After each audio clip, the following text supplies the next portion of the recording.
In the previous lecture, we have seen the properties and storage of solids and the problems associated with the storage. In today's lecture, we are going to see about the size reduction of solids. In chemical industries, the size reduction of solids plays a very important role, where the size of the coarse particles are reduced to the finer particles with the help of the size reduction equipments. Now we move on to the objectives of size reduction. There are various reasons for reducing the size of the objects in the chemical industries. A few are to create the new surface areas, because the rate of the chemical reactions are directly proportional to the area of the contact between the two phases. To have a proper mixing, to have a better separation, and to handle the particles separately.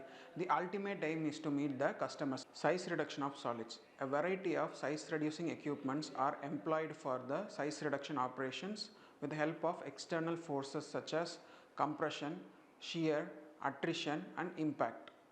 The term size refers to the physical dimension of the object, and reduction refers to the decrement or process of reducing the size of the object. The size reduction is the process of decreasing the physical dimension of higher order to a lower order.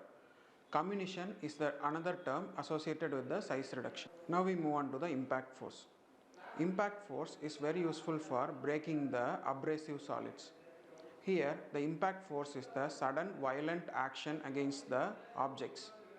The impact force will be helpful in breaking the objects with the help of violent force when the ball mill or tumbling mills are rotating. The impact force is classified into gravitational impact and dynamic impact. Gravitational impact is the process of stopping a fast moving substance with the stationary object. For example, the coal being stopped by the hot steel breaker is an example of gravitational impact. In impact force, either both the objects are moving, such as a cricket bat meeting a fast moving ball, or one of the objects is moving, such as a rock being blown by a hammer blow. Impact force is highly useful for separating the particles having relatively different friability. The particles having higher friability will be broken first, and the particles having lesser friability will be remaining unbroken. The example for dynamic impact is when a material is thrown towards the hammer mill, the material gets impact and then it is unsupported.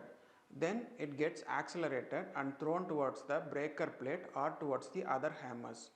Like in ball mill, the balls are rotated and it is going towards the top and gives a tumbling action to break the other particle. The impact forces such as gravitational impact or dynamic impact are very useful during the size reduction process. They are useful when we need the particles to be coarse and cubical, when the particles needs to be meeting the intermediate sizing and specifications, when the particles need to be cleaved in the natural cleavage such as mica in feldspar, and when the particles are very hard and abrasive. Now we move on to the compression force. In the compression force, it is very useful for crushing operations. The crushing operations can be done on either sides of the plate of the crushers, whether one side is moving or the other side is also moving. So the crushers will be having the feed as the higher particle sized rocks, and the crushers will be crushing the particle sized rocks to a small coarser particles. The crushers are needed. We need the compression force in the following operations: when the particles are hard and tough, abrasive, non-sticky, and they will be meeting the specifications such as cored and cubical nature. Next we move on to the attrition force. Attrition force is the process of rubbing or scrubbing between the two hard surfaces. In old Stone Age days, we used to get the fire with the help of rubbing the stones. So this is associated with the attrition process. At present, the hammer mills which are operating with the less clearance between the hammers and the screen bars are good examples of the attrition process. The attrition force cannot be used for hard substances, since the rubbing cannot be possible with the hard substances. The power consumed by attrition force is very high, but it is very much preferred for the softer materials. The attrition force is used when we cannot control the oversized particles in the closed circuit system, and when the materials are not hard and not abrasive. Now we move on to the shear force. The shear force is the Process of cutting, trimming and cleaving action. We use shear force in sugarcane mills for cutting the sugarcanes, and in single roll crusher we use the shear force along with the compression and impact. Then we use the shear force for the friable materials and the materials having the compressibility ratio from 6 to 1 and the materials which are coarse in nature. Now we move on to the factors affecting the size reduction process. Apart from the particles properties, we have different factors affecting the size reduction process are as follows in terms of capacity and performance. The first one is the presence of the moisture and sticky particles in the mixture. When we have the feed particles along with the moisture and sticky particles, it will become cohesive. When we have the cohesive particles, it will be difficult for us to process the feed. Next one is the presence of fine particles. If we have fine particles, the power consumption will be very higher, so that we have to avoid the fine particles in the feed. Next is lack of feed control. When we have more feed to the less sized equipment, it will be difficult to processing, so that we have to use an appropriate feed for processing. Next is the insufficiency in the crusher's discharge area. When we have insufficient crusher discharge area, it will be intervening the continuous operation of the crusher. Next is the insufficiency in the crusher's conveyor area.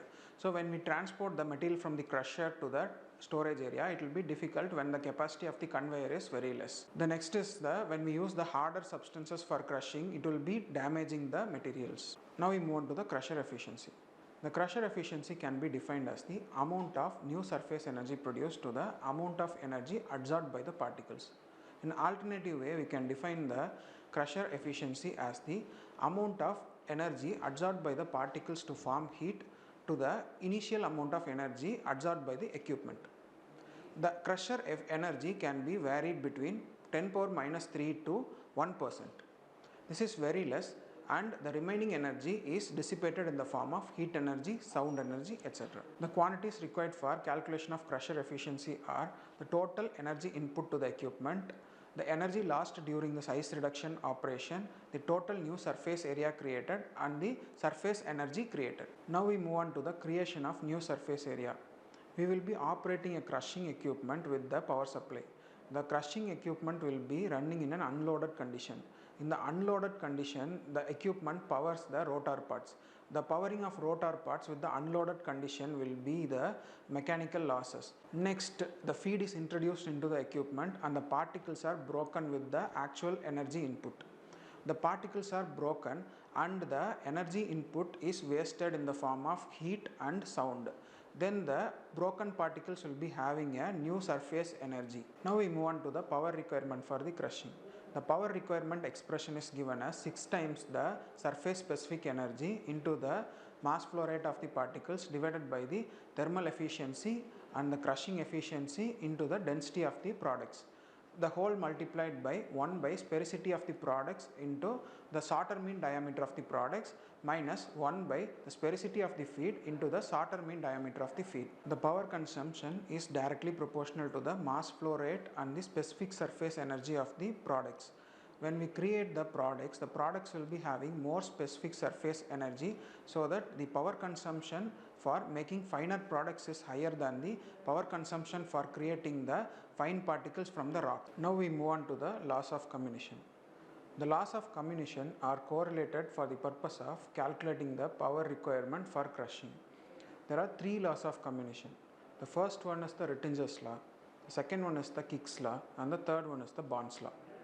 When we take the Rittinger's law and Kick's law, they are useful for measuring the power requirement for the particles ranging more than 50 millimeter.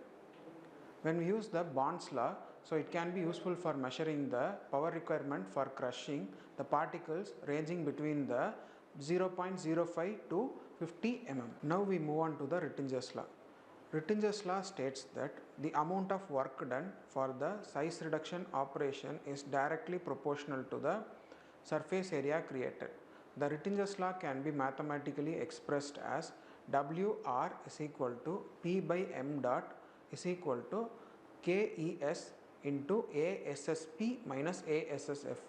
The surface area value can be substituted and the final expression can be WR is equal to KR into 1 by sorted diameter of the product minus 1 by sorted diameter of the feed. The value of Rittinger's law constant Kr is equal to 6 Kes by pi rho p. The reciprocal of the Rittinger's law constant is known as Rittinger's number. Now we move on to the Kick's law. According to Kick's law, the work done is directly proportional to the reduction ratio. The reduction ratio is the ratio of the particle size of the feed to the particle size of the product. The reduction ratio can be expressed as dVf by dVp. The Kick's law can be expressed as Wr is equal to P by m dot is equal to Kk into ln dVsf by dVsp. For the reduction from 100 to 20 mm and 30 to 6 mm, the reduction ratio is same and the work done is also same in Kick's law. Now we move on to the Bond's law. The Bond's law can be applicable for particle sizes from 0.05 mm to 50 mm.